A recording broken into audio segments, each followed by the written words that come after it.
For KORC, News, Music, and Civics, I'm Millicent Durand.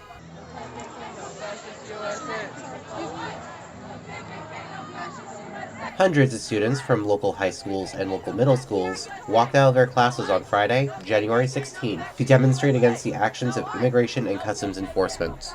Several community members gave remarks at the protest. Thank you for missing class! Thank you for missing work because this is more important! Here's one of the protest organizers, Hazel Severs, a senior at Corvallis High School. We are here today not because we want to be, but because we have to be. We are here today to amplify the voices of students across the country speaking out against ICE. We are here today because these actions cannot be tolerated. Also speaking was Corvallis School Board Chair Louis Whitebear. Being brown is not a crime, and we are here as a reminder that we won't be broken. Being brown is not a crime. Say it with me. Being brown is not a crime! Being brown is not a crime! Being brown is not a crime!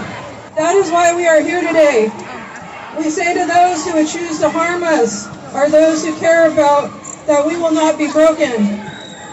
We will not tolerate being targeted just because of who we are, who we were born to be, who our friends were born to be. We say to ICE and Border Patrol, we do not fear you.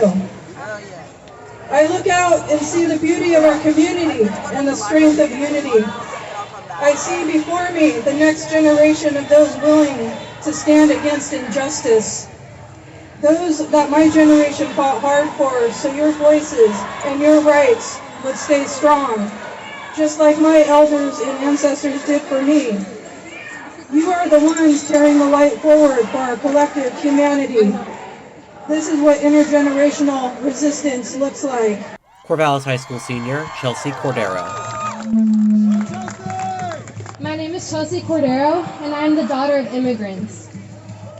My parents came to this country at a young age, not for fun, not for comfort, but out of necessity. They came seeking a better life for themselves and for the children they hope to have one day. They worked endlessly just to afford basic necessities. Fitting in was never easy.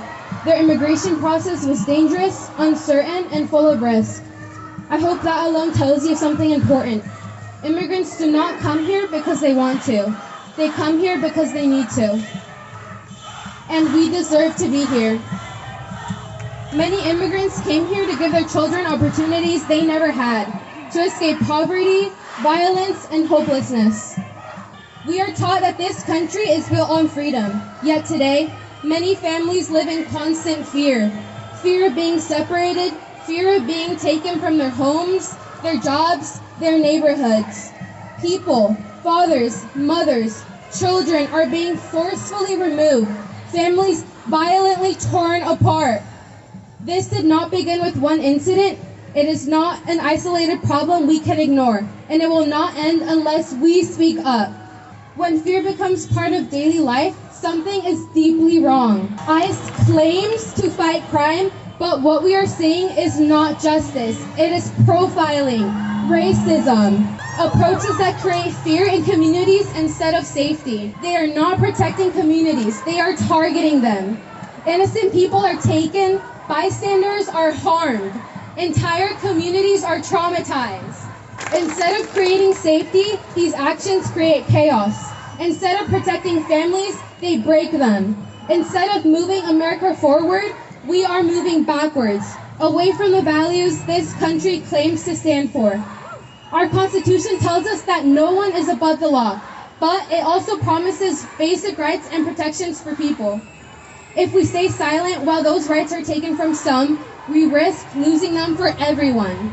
This is why we must speak now before more harm is done. Masha Mogiletsky, president of the Associated Students of Oregon State University. Thanks to everybody from Corvallis High School for being here. Y'all are the future of this country, and I love you guys. And the OSU students too, I guess. Militarized immigration enforcement is putting our communities in danger. Wednesday's tragedy is not an anomaly. It is a part of a violent and escalating pattern of ICE operating with unchecked force and total impunity in our communities. As we saw again in Portland, this violence is not confined to one city or one state. It is happening here. It is happening now. This is what militarized immigration enforcement looks like. It is state violence carried out without accountability and with devastating consequences. We stand in solidarity with the people of Minneapolis and Portland and demand immediate accountability. Congress has failed to act while this administration enables violence against our communities. This failure has consequences and lives are being lost. From Oregon to Minnesota, our communities deserve safety, dignity, and justice. We will not be silent. We will not accept this violence as normal. We will continue to demand accountability and the end of fascism rising in our backyards. To our community, you are not alone. We will continue showing up for one another, protecting one another, and organizing together. Our safety comes from each other and not from the systems that harm us.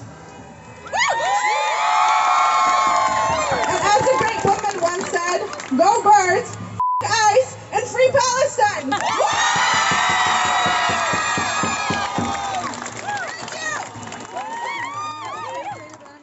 Also speaking was Ward 4 City Councilor Ava Olson. 9 days ago, Renee Good was murdered in Minneapolis by an ICE agent. As a queer white woman, it hit home for me how much danger I was in. I'm not unused to being in danger, being concerned for my safety. After all, I'm a community activist and a government official. But this murder made me fully aware of how much of a threat this current administration is. The fear I feel, however, is nothing compared to what members of our community, even some of my neighbors, feel and have felt throughout their lives. This violence is not new to America. We see it in the mass murder and removal of indigenous people from their land, through slave captures and slave patrols, through the mass incarceration of Japanese Americans in World War II. Today, though, we stand and say no more. No longer will we support state-sanctioned violence here or abroad. No longer will we support the kidnapping of our friends and neighbors. No longer will we allow our federal government to murder us in the streets. Now is the time for change. Now is the time to show our government the power of the people united.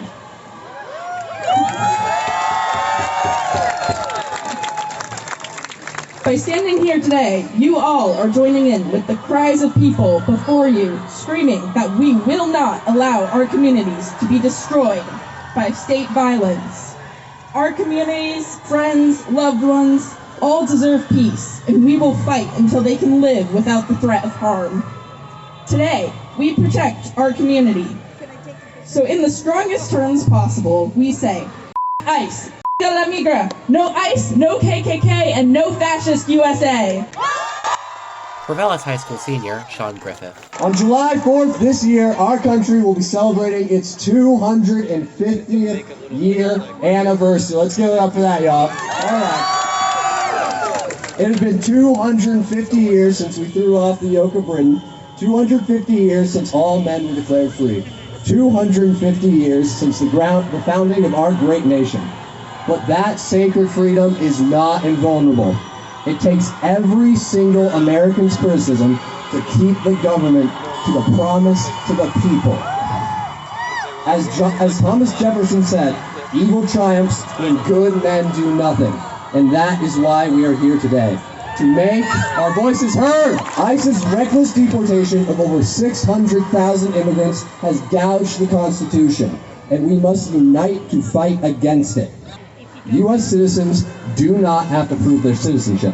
However, non-citizen immigrants legally do. That means if you don't have proof of citizenship, then ICE can simply imprison you without a warrant because they decided you look like an illegal immigrant. This is a fear tactic, as anyone can be arrested for an arbitrary reason. This is clearly violating habeas corpus. But even this was foreseen over 200 years ago. Thomas Jefferson wrote, "The habeas corpus secures every man here, alien or citizen, against everything which is not law." What the Trump administration has done is not law. Penelope Saldera Vonten, senior class president at Crescent Valley High School.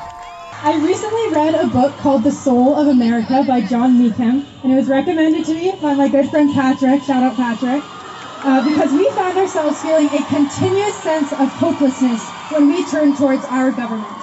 At times, the book was disheartening, as it is reading about American history. However, I ultimately set the book down with a feeling of hope. The book continued to reiterate the idea that the president is a reflection of the morality and of the values of the people, a single entity encapsulating the soul of America. It is obvious to me to say that that is not a reflection of current times. The people of this nation are on the opposite sides of the pendulum as our government. However, the book continued beyond this. It said that when the president was unable to reflect the nation, the people became upset, and they became agitated. They fought back. Whether that was MLK or Alice Paul, the people did not rest until the president fulfilled his duties as the personification of our country. And that is what filled me with hope. We do not have to let this government silence us. We do not have to let this government be a representation of us. They cannot blind us with false statistics or exaggerated statements. We are not bound as a people by the wrongdoing of our country. We are in fact empowered by our ability to see that corruption and our ability to see the hatred and our ability to continue to have the energy to push back. We cannot lose our hope, and we cannot lose our fire. We were told that sometimes the fight takes a while, but we cannot give in until we win this fight. As citizens of this world, we have a responsibility to better it. We each have a voice, so use it. We each have power, so fight. The event was attended by a large number of community members, who lined both sides of the street in front of the Benton County Courthouse. Cindy Bethel is a human rights observer with the group Third Act. I actually came in because I'm a human rights observer, and they sent out a message this morning. They wanted to walk the students here. I'm so proud of them, these young people. Oh my goodness.